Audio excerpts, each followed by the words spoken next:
Sekarang kita masuk ke materi elastisitas.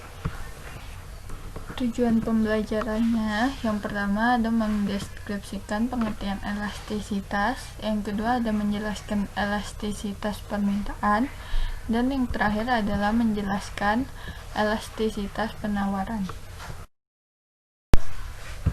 Elastisitas adalah rasio yang mengukur perubahan jumlah yang diminta atau ditawarkan sebagai akibat perubahan faktor yang mempengaruhinya. Nah, yang pertama kita belajar tentang elastisitas penawaran.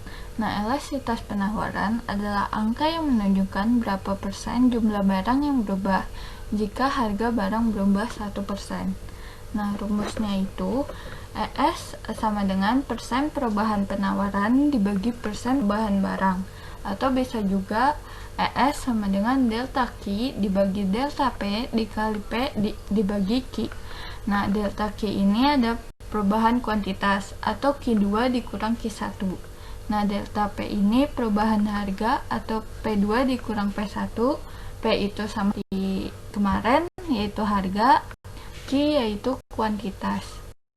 Nah, faktor-faktor yang mempengaruhi elastisitas penawaran itu ada 3. Yang pertama itu ada jangka waktu, yang kedua daya tahan produk, yang ketiga mobilitas faktor produksi. Nah, jangka waktu itu kan proses produksi membutuhkan waktu. Nah, produk-produk yang memerlukan waktu yang lama untuk diproduksi itu penawarannya disebut inelastisitas. Nah, yang kedua itu daya tahan produk. Nah, daya tahan produk ini ada 2 macam. Nah, disimpan dalam waktu lama atau durable goods sama disimpan dalam waktu relatif singkat. Nah, waktu relatif singkat ini contohnya itu produk pertanian, bisa buah-buahan ataupun sayuran. Nah, yang ketiga itu ada mobilitas faktor produksi. Nah, faktor produksi ini juga memiliki mobilitas tinggi apabila mudah berpindah dari tempat ke tempat lainnya.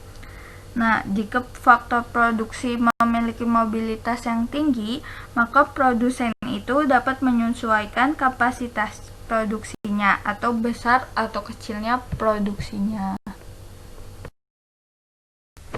Nah, kita masuk ke jenis-jenis elastisitas harga penawaran. Nah, jenis-jenisnya itu ada 5. Yang pertama elastis, yang kedua inelastis, yang ketiga elastis uniter, yang keempat elastis sempurna, dan yang terakhir ada inelastis sempurna.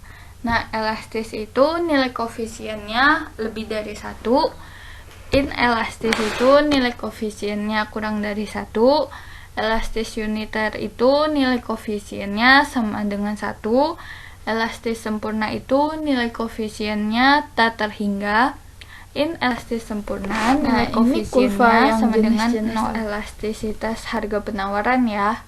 Kalau yang penawaran elastis itu kurvanya itu landai. Kalau penawaran inelastis itu curam. Kalau penawaran uniter tidak landai dan tidak curam, jadi hanya diagonal. Nah, kalau penawaran elastis sempurna itu bentuknya horizontal, dan yang terakhir penawaran inelastis sempurna itu vertikal atau lurus. Nah, kita masuk ke latihan perhitungan elastisitas harga penawaran. Nah, rumusnya itu yang tadi di awal ada 2, yaitu ES sama dengan persen perubahan penawaran dibagi persen perubahan barang, atau IS sama dengan delta Q dibagi delta P dikali P dibagi Q. Nah, contohnya itu seperti pada harga pensil, yaitu harganya 4, kuantitas pensilnya yaitu 10. Lalu harga pensilnya naik menjadi 5. Nah, kuantitas pensilnya menjadi 14. Nah, berapakah elastisitas penawarannya? Nah, kalau dari soal ini kita menggunakan rumus yang kedua, yaitu delta Q dibagi delta P dikali P per Q.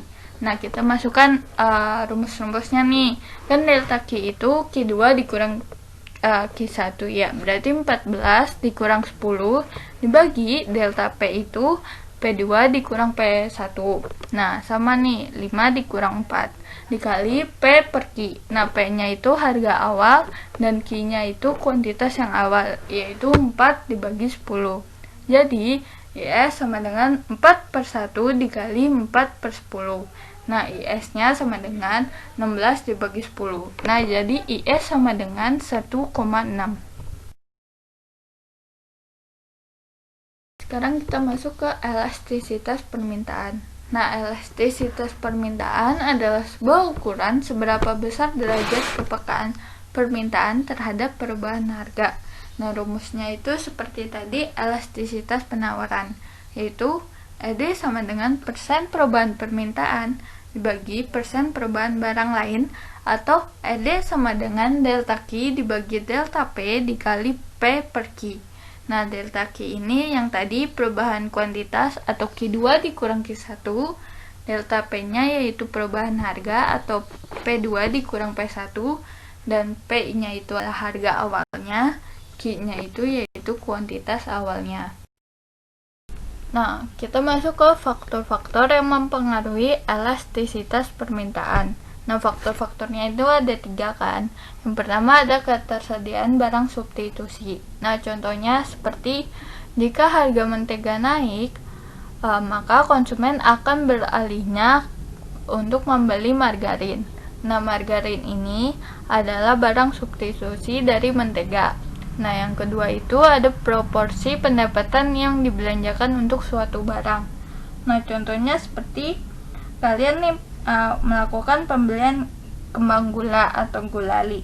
Nah, pembelian kembang gula ini tidak akan ditunda walaupun harganya naik, karena harga kembang gula itu yang murah jika dibandingkan pendapatan kalian. Nah, yang ketiga itu ada keragaman penggunaan barang. Nah, selanjutnya kita masuk ke jenis-jenis elastisitas harga permintaan. Nah, jenis-jenisnya itu ada 5, sama kayak yang tadi.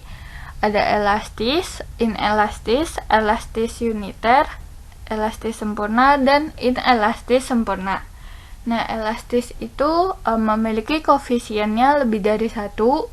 Nah, yang kedua, inelastis itu nilai koefisiennya kurang dari 1.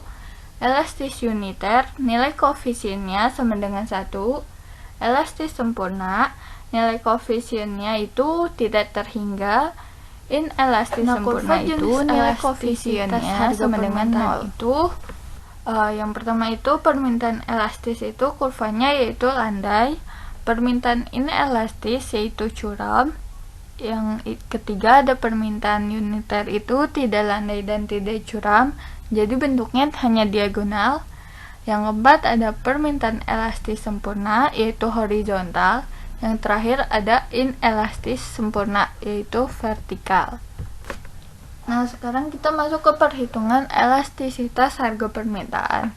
Nah, rumusnya itu ada EDE sama dengan persen perubahan permintaan dibagi persen perubahan barang, atau ED sama dengan delta Q dibagi delta P dikali P per Q. Nah, kita masuk ke contoh soalnya, yaitu pada harga pensilnya 4, kuantitas pensilnya yaitu 10. Lalu harga pensilnya menjadi 5 dan kuantitas pensilnya 14. Nah, yang ditanya elastisitas permintaannya. Nah, kita masukin ke rumus yang delta Q per delta P dikali P per Q. Nah, delta Q kan 14 dikurang 10. Nah, delta P-nya yaitu 5 dikurang 4. Nah, P-nya yaitu 4 dan Q-nya yaitu 10. Nah, jadi ED sama dengan 4/1 dikali 4/10. Nah, ED sama dengan 16 dibagi 10. Nah, ED-nya sama dengan 1,6. Oke, sekian materi pembelajaran kali ini. Ibu harap kalian dapat mengerti ya. Jangan lupa dikerjakan tugasnya di GCR.